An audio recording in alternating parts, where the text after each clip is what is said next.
Hello दोस्तों, नमस्कार। SM किसी चैनल में मैं आप सभी लोगों का दिल से बहुत बहुत स्वागत करता हूं। सो दोस्तों, इस वीडियो को स्टार्ट करने से पहले जरूर कहना चाहूँगा, अगर फर्स्ट टाइम विजिट किया तो चैनल को सब्सक्राइब कर लेना, बेल आइकन को हिट कर लेना। अगर आप चाहो तो फ्री स्टॉक मार्केट क्लासेस करके एक और चैनल है, इसको भी फॉलो कर सकते हो। लिंक ऊपर आई बटन पे या नीचे डिस्क्रिप्शन बॉक्स में मिल जाएगी। सो चले दोस्तों, फिलहाल इस वीडियो को स्टार्ट कर लेते हैं। दोस्तों, अभी हम लोग आ चुके हैं बिल्कुल हमारे नॉर्मल स्क्रीन के ऊपर एंड यहाँ पे हम लोग आज के दिन पहला तो डेफिनेटली बात यहाँ पे करेंगे रिलायंस इंडस्ट्री के बारे में। बहुत समय के बाद ऐसा हुआ है कि रिलायंस ने इतना कमाल का परफॉर्मेंस दिखाया है। 6.25% से ज़्यादा की तेज़ी, लगभग 150 पॉइंट की तेज़ी आप लोग बोल सकते हो। 2,500 के करीब हम लोग को ये स्टॉक पहुँचते हुए देखने को मिल रहा है। बहुत ही अच्छा परफॉर्मेंस आज, मतलब हम लोग एक पर्टिकुलर डे की बात करें, इंट्राडे की बात करें, तो बहुत समय के बाद इतनी बड़ी रैली हम लोग को देखने को मिली है। इसके पहले इस तरीके की रैलीज हम लोग को देखने को मिलते थे, बार बार जो स्ट्रैटेजिक इन्वेस्टर जियो में आते ही जा रहे थे, तभी हम लोग को इस तरीके के रैलीज देखने को मिलते थे। अभी बहुत समय के बाद ऐसी रैली हम लोग को देखने को मिल चुकी है। सो नो डाउट इसके पीछे कोई वजह भी होगी, तो वही वजह मैं आप लोगों को यहाँ पे इस वीडियो में ज़रूर एक्सप्लेन कर दूंगा। बहुत सारे लोगों के कमेंट भी आ रहे हैं, सर वजह एग्जैक्टली समझ में नहीं आ रहा है यहाँ पे कि क्या है, तो बहुत ही आसान भाषा में समझाने की कोशिश करूंगा। सबसे पहले और एक सवाल आ रहे, सर सऊदी अरेमको से रिलेटेड कोई तो डील से रिलेटेड पॉजिटिव न्यूज़ है क्या, इसके चलते ये तेज़ी आई है? तो बिल्कुल भी नहीं। पूरी की पूरी अगर हम लोग बात करें यहाँ पे, अलग ही वजह हम लोग को देखने को यहाँ पे मिल रही है एंड वही मैं आप लोगों को एक्सप्लेन करके यहाँ पे बता दूंगा। मतलब अगर आप लोग गूगल भी करोगे तो ये देख लेना, इस टाइप के न्यूज़ आप लोगों को देखने को मिलेंगे। कौन सा?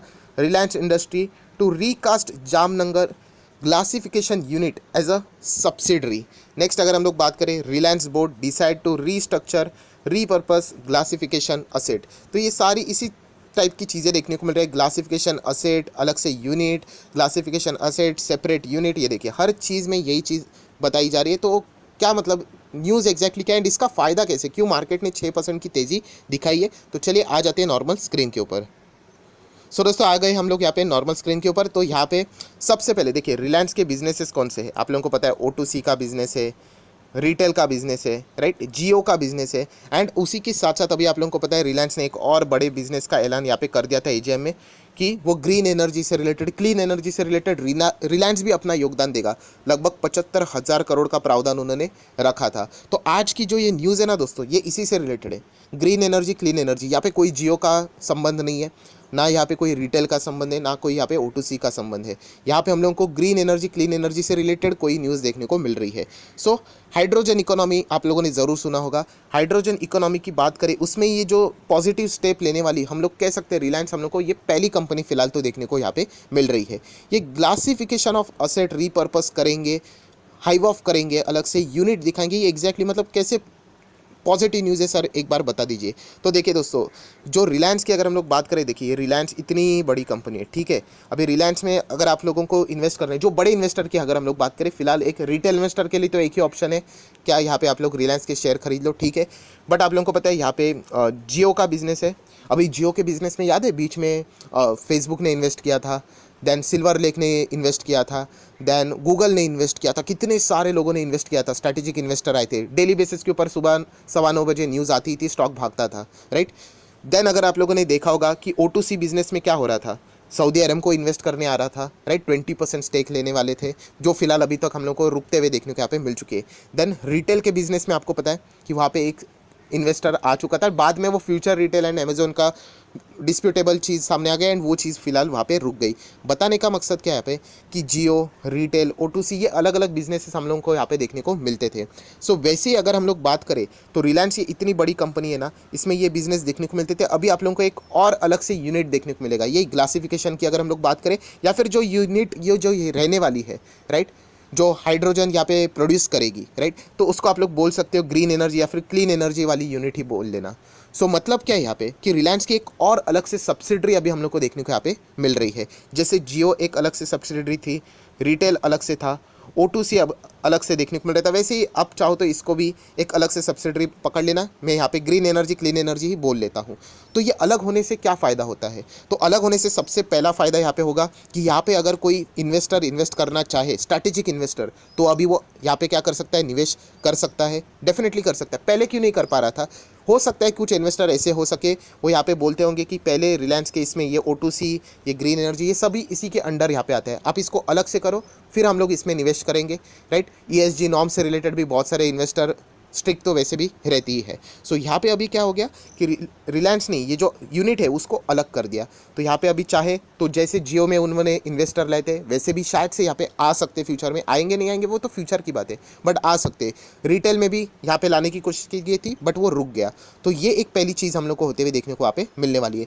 उसी के साथ साथ ये जो अलग यूनिट अभी बना यहाँ पे बनने वाली है जो कि होली ओनेड सब्सिडरी है रिलायंस की, वो शायद से अलग से लिस्ट भी वो करवा सकते हैं ग्रीन एनर्जी क्लीन एनर्जी के अंडर, राइट, हो सकते हैं, पॉसिबिलिटी वाली बात है, फ्यूचर की बात है। सो ये भी चीज़ें हो सकती है। सो फिलहाल ये न्यूज़ हम लोग को फिलहाल देखने को यहाँ पे मिली थी, जो क्लासिफिकेशन जो एसेट है वो अलग से होकर हम लोग को एक होली ओनेड सब्सिडरी भी यहाँ पे देखने को मिल रही है। प्लस अगर देखा गया दोस्तों तो ये जो क्लासिफिकेशन एसेट है क्या करेगा, यहाँ पे हाइड्रोजन प्रोड्यूस यहाँ पे करता है, ठीक है। एंड ये जो हाइड्रोजन यहाँ पे जो प्रोड्यूस यहाँ पे होने वाला है इसका दो इस्तेमाल होने वाला है। पहले तो रिलायंस इंडस्ट्री खुद के लिए इस्तेमाल यहाँ पे करेगी, खुद के फ़ायदे के लिए जितना हो सके उतना, एंड जो एक्सेस रहेगा या फिर अगर डिमांड अच्छी रहेगी तो उसको क्या करने वाली यहाँ पे सेल करने का भी प्लान यहाँ पे कर रही है। सो ये कलेक्टिवली न्यूज़ हम लोग को यहाँ पे देखने को मिली। इसके चलते या आज रिलायंस इंडस्ट्री में हम लोग को पॉजिटिविटी देखने को मिली एंड तेज़ी देखने को मिली है। सो अगर आपको अभी तक कुछ भी नहीं समझा इतना ही समझ लेना, जैसे जियो अलग है, जैसे रिटेल अलग है, जैसे O2C अलग है, वैसे पकड़ लेना एक अलग सब्सिडरी कंपनी रिलायंस इंडस्ट्री के देखने को मिल रही है। सो बड़े इन्वेस्टर चाहे तो इसमें वहाँ पे निवेश भी वहाँ पे कर सकते हैं, फॉरेन इन्वेस्टर भी चाहे तो उसमें आके इन्वेस्ट कर सकते हैं। मतलब अगर आप चाहो तो, ऐसा थोड़ा गलत भी रहेगा बोलना, बट चाहो तो आप लोग जो बोलते हैं ना, जितना आप लोग बिजनेस को अलग अलग करोगे तो अलग से उसका वैल्यूएशन होता है, कैलकुलेशन होता है, राइट। इसीलिए तो आप लोगों ने देखा होगा कि सब्सिडरीज बनाने की यहाँ पे बातचीत की जाती है कि जो बड़े बड़े कंपनीज है उनके जो यूनिट्स है उनको अलग करने की बात की जाती है। तो इंटरेस्टेड पर्सन उसमें क्या कर सकते हैं, पर्सन मतलब इन्वेस्टर वहाँ पे इन्वेस्ट कर सकते हैं। सो वही चीज़ आज के दिन हम लोग को रिलायंस में यहाँ पे देखने को वहाँ पे मिल चुकी है।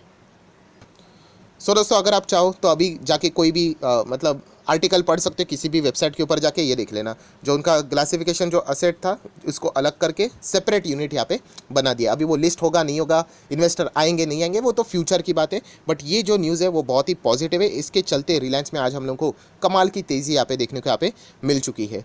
बहुत अच्छा लग रहा है, बहुत दिनों के बाद एक अलग न्यूज़ यहाँ पे देखने को मिली, वरना जियो, रिटेल, O2C उसी से रिलेटेड हम लोग घिरे हुए थे। एक फ्रेश बिजनेस के कारण, एक फ्रेश डिसीजन के कारण यहाँ पे हम लोग कह सकते हैं कि रिलायंस में हम लोग को एक ज़बरदस्त तेज़ी यहाँ पे देखने को मिल चुकी है।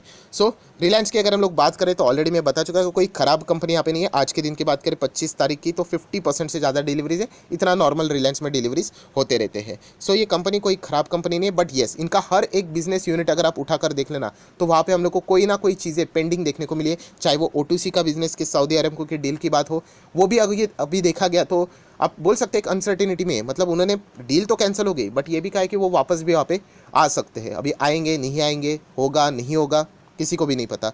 सेकंड अगर हम लोग यहाँ पे बात करें तो रिटेल का बिजनेस, वहाँ पे भी फ्यूचर रिटेल के वजह से वहाँ पे वो अटके हुए हैं। फ्यूचर रिटेल की वजह से क्यों, क्योंकि आप लोगों को पता है रिलायंस का जो वैल्यूएशन निकाला गया था 4.25 लाख करोड़, वो इसी चीज़ को पकड़ कर निकाला गया था कि फ्यूचर रिटेल के जो असेट उन्होंने एक्वायर किए हैं उसको पकड़कर वो वैल्यूएशन था 4.25 लाख करोड़, एंड उसके हिसाब से एक इन्वेस्टर भी उन्होंने यहाँ पे मतलब रिटेल में उन्होंने इन्वेस्ट किया था। बाद में वो अमेजॉन फ्यूचर रिटेल का केस स्टार्ट हो गया, एंड एक बार केस स्टार्ट हो गया तो आप ये ऐसे स्ट्रैटेजिक इन्वेस्टमेंट वाली काम नहीं कर सकते अनटिल एंड अनलेस कोर्ट से क्लियरेंस आप लोगों को नहीं मिलता है तब तक। तो वो भी चीज़ हम लोग को रुकते हुए देखने को मिली। अभी देखना पड़ेगा कि वहाँ से कौन सी किस टाइप की न्यूज़ सामने यहाँ पे आती है। सो इसीलिए ये चीज़ें हम लोग को रुकते हुए देखने को यहाँ पे मिल चुकी है। सो P&L की बात करें, ये तो मैं बहुत बार आप लोगों को दिखा चुका हूँ। पहले कंपनी 20,000 के रेंज में करोड़ के इसमें प्रॉफिट कमाया करती थी, देन वो 30 के इस रेंज में आ गई, देन 30 के रेंज के बाद आप देख सकते हैं 40 आ गए, एंड 40 के बाद अभी 50। सो कंपनी के बिजनेस में कोई खराबी नहीं है यहाँ पे, बट येस फिलहाल का जो माहौल है रिलायंस इंडस्ट्री के लिए जो न्यूज़ है